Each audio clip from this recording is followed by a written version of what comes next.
A belief is a cognitively based kind of response that people have that's usually fairly specific, and a value is kind of a higher level concept that involves usually a series of beliefs along with your feelings with regard to certain kinds of topics. I guess I've always believed, even though I haven't really followed, that in order for a relationship to work, both parts of the couple have to be holding each other up on a pedestal. I might get hurt for this, but I think it's okay to hold things back sometimes. Like, if I know that certain information is gonna set her off, maybe for the sake of enjoying the day together without any fights, I can hold that information back, maybe for a later time. I think marriage as an institution was created for the purpose of nurturing and fostering children, and that is the utmost importance of being married, is to give a loving and supportive house for children to grow up in. When the kids start coming, I think somebody needs, it doesn't need to be necessarily the girl. It can be, I don't care who it is. That's true. But I think there needs to be a dedicated person at home. You can't have an equal relationship if I don't think you can if you have a family. I would agree with that. We know that people have a lot of expectations, ideas, beliefs, theories, if you will, about relationships. But what are they doing there? What's their function? Well, a question that I often ask my class that I teach on intimate relationships is a deceptively simple one, and it runs like this. How do you know that you're in a good relationship? The answer that I usually get back is kind of, people grin a little, and they say, what a strange question, you just know. It's obvious, isn't it? And I say, well, no, it's not obvious to me. Please tell me, explain to me how you know you're in a good relationship, or a bad one for that matter. So after a while, when we think about this a little, people will start to generate something a little deeper and say, well, you can tell because you know whether you're happy or not.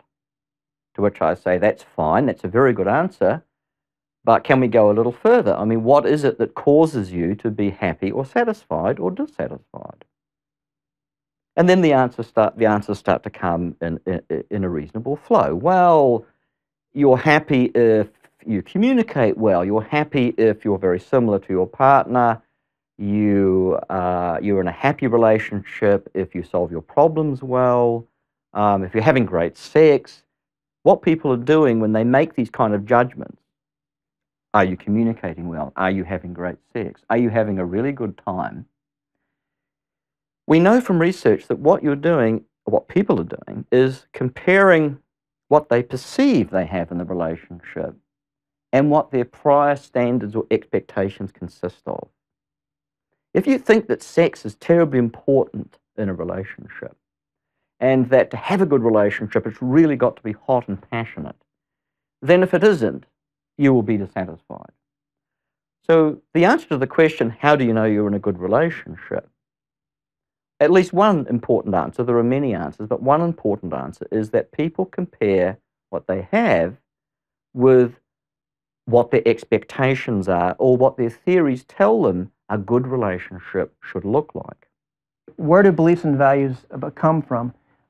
Many of them obviously come from contact with other people earlier in our life and current partners who have had a strong impact on us in close relationships, parents, friends, etc. I think that values basically oftentimes are a collection of different kinds of beliefs, some of which we've been taught directly through socialization and are culturally consistent, and some of which we've learned through experience that might actually contradict what we've been socialized to think about something. And one of the things that makes relationships interesting is you have this kind of dynamic tension between what you've been taught and what you think you ought to do, and sometimes what you've learned on the side, so to speak, and what you really want to do. So this ought, what, want tension is one of the things that makes people dynamic and very difficult to study. As I talked about before, my central approach in relationships is to try and understand the link between cognition, what people are thinking, their beliefs, their expectations, and relationship behavior. And taking this approach often produces quite a lot of rewards from a scientific perspective. Take, for example, the work in cohabitation. There is a lot of research out there that shows that if you cohabit, if you live together before you're married, that's actually a bad thing to do. And the reason is that when you compare groups, you find that people who cohabit tend to have a higher separation and a divorce rate than is the case for people who do not cohabit but get married straight away. Now, in fact, an answer to why that effect occurs can be found if you look at what's going on inside people's heads. It turns out that couples who do not live together and who get married have strong beliefs in the sanctity of marriage, have strong beliefs that divorce is a very bad thing, whereas people who cohabit have more relaxed beliefs about marriage. They're less likely to have strong religious beliefs about the sanctity of marriage. They're more likely to see marriage as an institution that one can escape from, for example. They attach less moral value to the notion of being divorced as compared to people who do not live together and just get married. I don't believe in marriage. I don't think it really matters if you live together before you get married. I believe it's beneficial for couples to live together. I guess divorce is a necessary evil. I believe that depending on the situation, it is beneficial for people to live together before they get married. I personally do not want to get divorced. I wouldn't wish it on my worst enemy being a product of divorce. At the same time, it's weird in a weird way because my parents are both so happy now. It's kind of nice to see them happy instead of butting heads. Thus, it is the belief about cohabitation and the belief about marriage that's actually doing the causal work here. It's not the cohabiting itself. One of the critical things to understand when you are looking at the role of cognition in relationships is to understand that beliefs and expectations, even desires, they cause behavior, but they're also caused by behavior. So we know from a lot of research that relationships, for example, can have very strong influences on how people think and how people feel about relationships. And you find this in many different areas. You find it, for example, in work on attachment styles, so that people who are in good, positive, satisfying relationships actually become more secure. Their psychological makeup becomes healthier and more positive as a function of the healthy and positive relationship.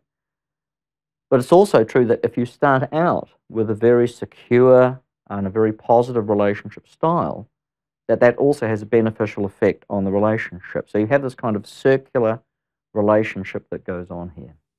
I used to believe in fairy tales until reality set in. I used to believe I could change a man until I started dating Ryan. I used to believe that there was only one true love meant for each person until I fell in love with somebody and it didn't work out. I guess I used to believe that true love maybe didn't entirely exist until I met my current girlfriend. I used to believe that love is enough until I realized that too much love can often get you in trouble. I used to believe that relationships over time would decrease in its intensity and the intensity of the affections for each other. Until I met a few couples that totally blew that paradigm out of the water. Their affections for each other, their love for each other over the years have only increased. So it showed me tangibly that it is possible for people to be together for a long time and not be bored of each other and not be wanting to kill each other, you know, but they want to actually love each other and go on the rest of their life and finish their life with each other.